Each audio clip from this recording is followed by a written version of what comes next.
the U.S. Capitol? George Soros, primarily. It's important to note that Democracy Spring is an anti-Donald Trump radical organization. And what I mean by that, we have to deconstruct again who's behind this radical Democracy Spring movement.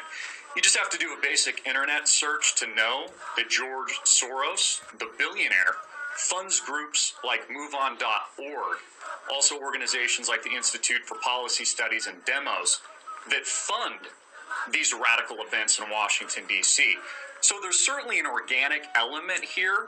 There's anger. We see this a part of American politics today. It's one of the reasons Donald Trump and people like Bernie Sanders, outsiders, are so popular. But it's a little bit ironic here as well, because a billionaire is behind the funding of this campaign.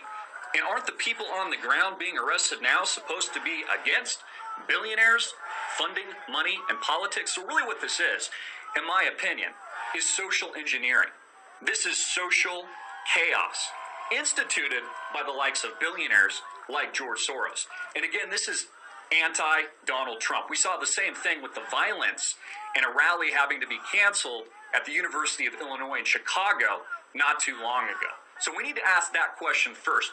Who's behind this? So we're in an election year. Lots of money is being spent. Do you think big business will take a back seat? Will the demands that the protesters are calling for be met here? No, I don't think so. I think most Americans, well, at least the enlightened ones, know that the system is rigged. And that's the organic element here, is that the people of America have every right to be angry because big money dominates politics. And that is in what makes up the oligarchical system and the demagoguery that is the United States of America today. It's also important to note that America is a constitutional republic. It is a representative government. That's how our founding fathers founded this great nation. And many Americans shed blood so we could have very little freedom here in the United States of America. So no, I don't think that big money is going to get out of politics at all.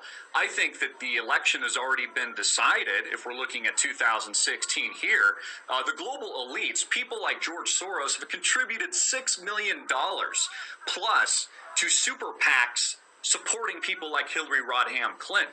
So big money is certainly not getting out of politics. The system is rigged here in the United States of America, just like Donald Trump was on Fox and Friends, I believe, yesterday, talking about how there was no vote in Colorado.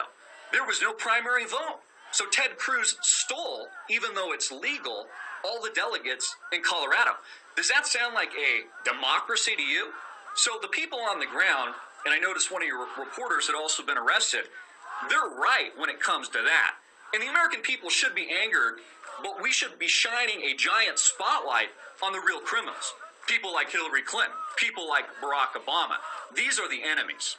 Well, they would, of course, refute that, wouldn't they? But the pictures that we're looking at now while we're speaking to you, they are reminiscent of the Occupy movement, are they? We saw a couple of years ago in the US and indeed in other places around the world. Is Democracy Spring going to take further hold? Because Occupy kind of died a death, didn't it? I think so. And, you know, again, we've known that this was going to be coming for months now. So it's not a surprise. And, you know, I've been following this story. It's interesting to note that CNN barely has a headline on this right now. So thank you, RT, for actually shedding light on this. But also it's interesting if we just look at the semantics, calling it Democracy Spring.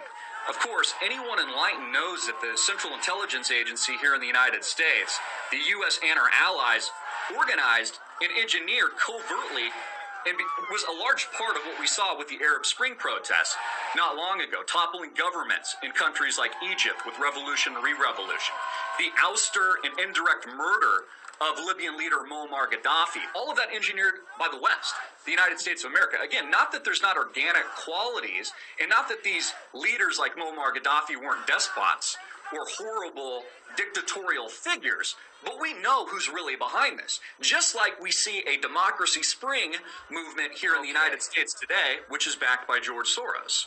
We've been speaking to Christopher Green from the alternative Green Wave TV. Thanks for taking the time to speak to us this hour. You bet.